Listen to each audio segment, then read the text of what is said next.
Yo, what's going on, guys? Crispy Flakes here. Welcome to Extra Crispy. So I had a vision earlier today, guys.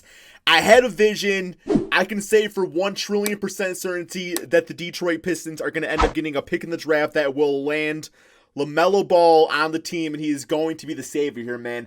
Because literally, he's going to be on the Detroit Pistons, and he's going to be like Penny Hardaway. Luke Kennard's going to be Chris Mullins, Sekou Demboya, obviously the next Giannis, and then Christian Wood is going to be like an Anthony Davis type of guy out there, probably with a little bit better of a three-point shot, man. Small forward position, you know, TBD. I mean, it could be, I don't really like Tony Snow all that much, but you know, it's like at that point you just kind of put in a filler player, right, man? So we're going to check out LaMelo Ball's 2020 NBA Draft Scouting Report so I can, you know, get to know the future Detroit Piston a little bit better right here. Let's check it out, guys. The whole NBA is talking about LaMelo Ball right now. He's gonna be the real deal. I've been watching some highlights already, not gonna lie, man. Look at that. Catch oops like Penny. He gonna be Dollar Hardaway, bro. He ain't no Penny, man. He's Dollar Hardaway. He seems to have all the skills at what, 6'7", 6'8"? He's got the height, he's got it all, man. 90 points in a high school game. Melo Ball is the guy that NBA scouts are going to be traveling. Damn, look at that court vision. I mean, his basketball IQ being 6'7", being able to play pick and roll and pass the way he does, I mean, that's just special. Ball with the steal and the jam. See, he's like Ben Simmons, it's been a windy road, except 3 inches shorter, but shoots a trillion times better. The most talented you know? Prospect in the entire 2020 draft class and a potential number one pick, bro. Thanks to his elite basketball instincts and creativity. 10 rebounds a game. Look at that shit, bro. Then we see the replay. Nice find by LaMelo Ball. The look away Damn. always there. Look at that vision. He's a damn smart player. How can LeVar Ball be your father, but you're that smart? Is what I don't get. Ball unsurprisingly holds similarities to his older brother Lonzo. While an inch taller, his frame and length. He doesn't have a wingspan. Does he not have arms? Even athletic. How do you have a non-active wingspan? And excellent open court speed. That makes no sense. And it would be zero if you had no arms. It'd be zero. Non-active is just.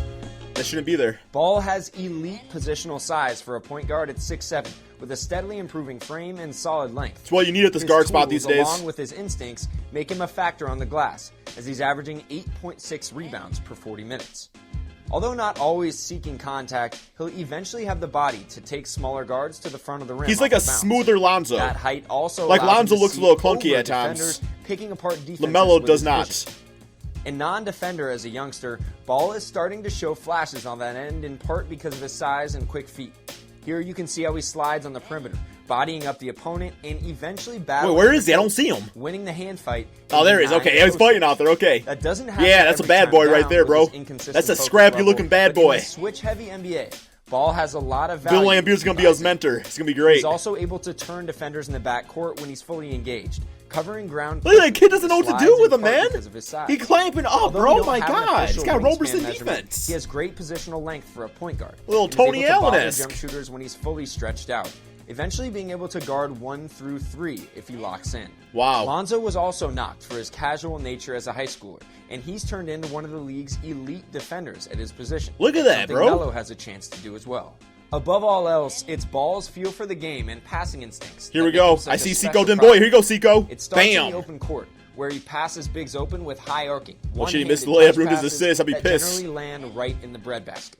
Now, here we go. Yo. Christian Wood, run it, man. Run it, Christian. Assists so far this season. Yo, good catch, Christian. That hasn't deterred him from rewarding his teammates for sprinting the floor. Bitch ass finish, he also but, you know. does have that on the Luke Kennard wide open style pass, a staple of the run and gun Chino Hills teams that took over high school basketball.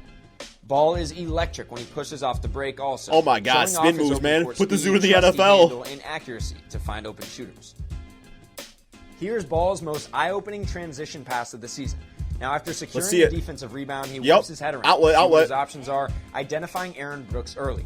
From there, he makes his way toward the former. Bro, he's playing with Aaron Brooks. Imagine what he's going to do with Christian Wood. Like, literally, man, this kid is putting up these numbers, going to be potential top 3 pick, playing with Aaron Brooks.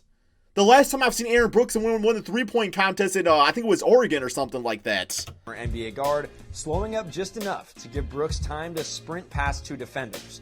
Ball fires a one-handed no-look pass with just enough English to sneak through the tight window, yet hit Brooks right in the hands in stride. That's a right. Bruce Brown's one of the best cutters the in the NBA too. So he plays with a lot of imagine flair playing with in the him. open court and incentivizes teammates to get out. That was nice. I liked that. That was cool. That was cool. Like most of the NBA's best passers, Ball is elite off the dribble with the ability to deliver passes with either hand.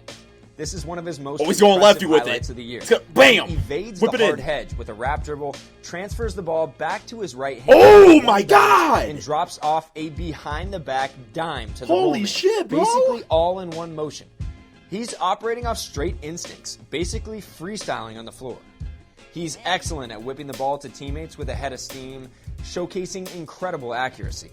A lot of it's like he's playing professional ball, but it's like he's at the YMCA. Like he's trying stuff that's like you try at the YMCA, but he's like executing it. Just take the lane. He's executing it, man. The ball sees Mitch Creek hustling toward the cup. Bro, Mitch Creek. 3 is better than 2 and delivers the frozen rope for the hockey assist. Again, great pace and pick and roll. Here he sees the weak side defender loaded up to help on the roller and takes advantage with a laser beam to the shooter on the wing. Yeah, you thought he was going to the roller there, but no, he pushed back. Boasting a bitch ass just missed the layup, though. 1 assist to turnover ratio through 7 regular season games. Ball also manipulates defense with his eyes, creating angles for himself with lookaways and ball fakes.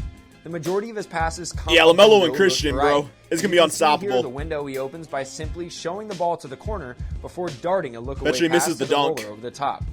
There are a lot of okay. subtleties to his passing attack that play a big role in his accuracy and his timing. Again, here you can see he freezes the on-ball defender by looking off to the corner as the big streaks down the lane. Yeah, you got thread passing. Dime to Sam Froling. Needle on the thread. Right on the money. His ability to deliver the ball from all different angles allows him to fit passes into crevices most point guards can't. Here, neutralizing the help defender's length by shifting his eyes bounce pass, up toward the rim while dropping the bounce pass down to the cutter. It may look unnecessary at times, but these look-offs buy just enough time to delay. The unnecessary is the necessary, though, because when you say something is unnecessary, that means nobody else is doing it, and that's how you catch people off guard the most, by doing things that people aren't going to expect. If you play, like everybody else plays, then you're just another systematic piece in the book. Play rotations and generate. In the rotations, like he's doing shit that you don't really see people do that often, man. It's necessary.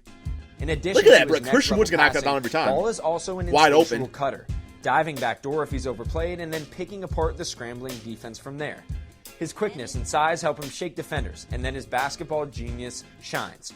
Here with the accurate backhanded bounce pass to the open shooter. Dude, that vision is literally like. Lastly, his instincts show up on the offensive glass. He's regularly he's like I don't know, man, like Steve Nash or something. To create extra possessions. His feel really shines. Yeah, you take that shot, you're on my team, you're going on the bench, exactly where Aaron Brooks is. Look at that bitch ass misses everything. Looking his direction. Then again, that's one reason why you can see Lamelo's numbers dipping, because if he's playing with like Christian and Seco like that, like they're not going to miss shots like that, so not as many like rebounding opportunities. More assists still making the shots. Perfect tap out so right into the trade-off that could have easily gone for an assist. Yo, look at number 24. Look how tall he is. Lamelo really has short. A whole bunch just shot of it. Wiggle and shake to damn. Regularly putting defenders. He's like a Isaiah Thomas. It starts with a basic left-handed hang dribble, which will be like Brevin Knight's jump shot. Should he ever develop into a more consistent pull-up three-point shooter. He has counters off this also, showing his agility on left to right spins to get to the front of the rim. That's just a one-on-one situation. Can't teach that. He leaves defenders wobbly with his ability to stop on a dime, going to this behind-the-back stomp dribble to shake his man. He uses this to set up his three ball as well. He also keeps bigs off balance on switches, mixing in sweeping crossovers with quite a bit of shift in his lower body. His ability to go from slow to fast into combo moves is gonna average 20 assists in the NBA, and he uses that to split ball screen coverages, keeping the ball low and tight to avoid turnovers. Then there's this Jordan-esque fake spin along the baseline, leaving his defender stuck before creating. Wait, where is he? Where is he? Oh, there he is. Okay. He'll need to become a more efficient half-court scorer down the road, but having the ability to shift gears at his size gives Lamelo. That's not Luke Kennard. Although he's shooting under 20% from three so far, Ball has natural touch on his three ball with his feet set or off the dribble. He's actually knocked. Why do the balls always? Why do they always struggle with shooting? Like, does LeVar not teach them that? I guess like Jello's pretty good at shooting, 17 catch and shoot threes through 10 regular season and preseason games, and his overall percentage. He doesn't jump when he shoots. Of his shot selection. That's how I am. And his actual touch. According to our database, he's an 83% free throw shooter on 230 career attempts. He has deep range. I'm a set shooter for sure. Confidence. Despite somewhat of a two-handed push shot and undisciplined mechanics, he gets fairly straight rotation and is capable of lofting the ball in from distance. Yeah, I'm not going to lie. Like, that's literally how I shoot a basketball. I'm very unfundamentally sound.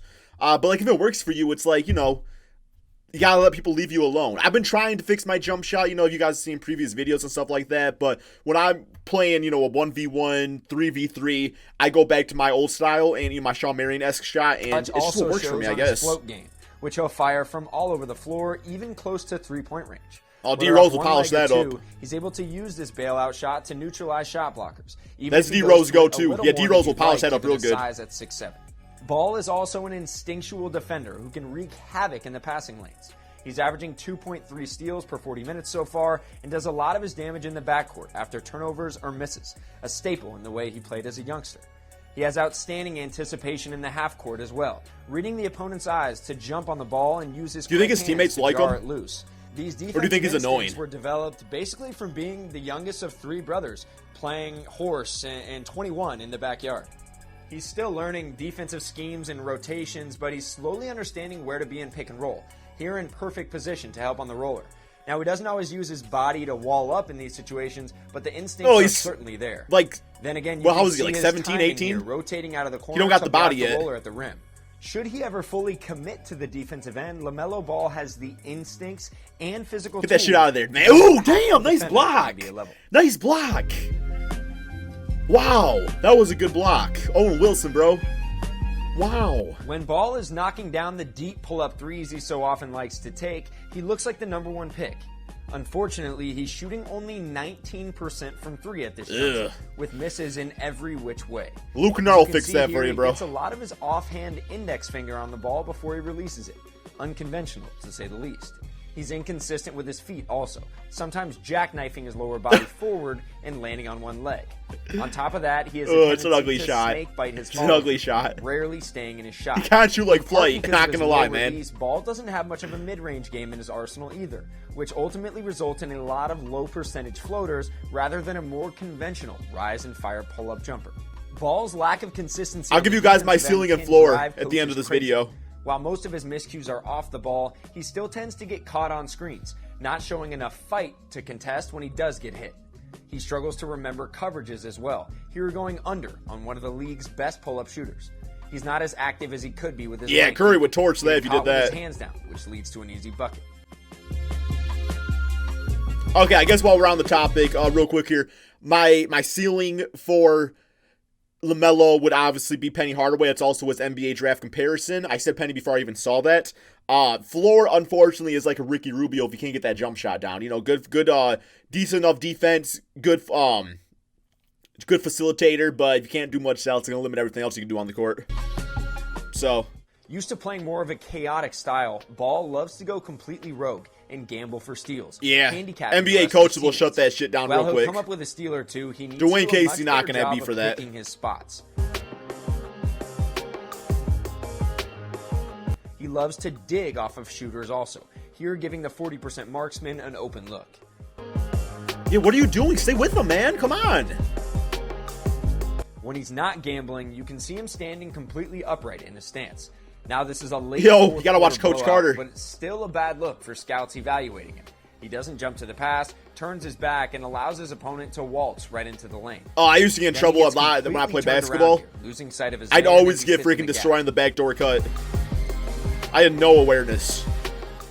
He gets out of position. Front door cuts too, because I was unathletic. Giving his man the angle to get to the front of the rim. Then, when he's supposed to be at the rim as the weak side wing defender, he doesn't rotate. He needs to show more effort and energy getting in position and using that size and length to alter shots at the rim rather than watching the opponent finish uncontested. Then there's his offensive decision-making, which can infuriate his coaches. J.R. Smith-esque in that regards at times. You can see he'll just jack up a deep contested three with no effort to initiate. Damn, bro, he didn't even try. Threes are a staple of some of the NBA's best. He didn't even try, man. He's launching launching it. He doesn't shoot it well enough yet to warrant these Dame Lillard-style pull-ups. He'll bail out bigs on I would say it's more Trae Young. For the 30-footer with 15 on the shot clock. Oh my God, yeah. He has the handle and shifty nature to attack slower-footed bigs. He just prefers to go for the knockout punch a little too often. His unwavering confidence can get him in trouble at times, and finding the balance between deep strike threes he followed a shot. Should be a priority. Hey, that was a good play, man. He followed a shot for him moving forward. He can also get a little too casual with his passes, resulting in unforced turnovers.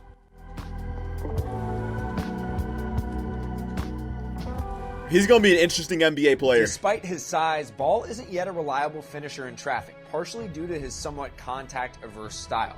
He's shooting only 4.4. Bro, you 6'7", why are you doing the floater? Dunk it. Season, and too often settles for floaters, rather than getting into the body of bigs.